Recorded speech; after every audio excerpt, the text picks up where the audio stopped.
Oklayın!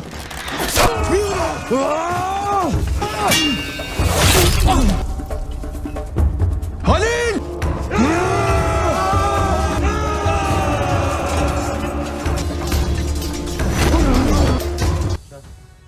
कहते हैं शाह फारस ने अरबों पर हमले करने के लिए अपने वजीरों से मशवरा मांगा। वजीर बड़ी हकारत से कहने लगे, ऊंट के चरवाहों के साथ जंग करना हमारी तौहीन है।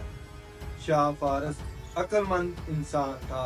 इसने 2 कीमती हीरे लिए और अपने दरबार में ऐलान कर दिया कि कोई भी शख्स ये 2 हीरे वसूल कर सकता है बतौर इनाम, लेकिन शर्त यह है कि उसे अपने कपड़े उतारने होंगे। ये सुनकर 2 वजीर खड़े हो गए और वो तैयार हो गए इसके लिए। उसके बाद वजीरों ने अपने कपड़े उतारे और शाह फारस से 2 हीरे वसूल कर लिए। शाह फारस ने हुक्म दिया कि बाजार में जाओ और कोयला बेचने वाले गरीब अरब बदू ढूंढ कर लाओ।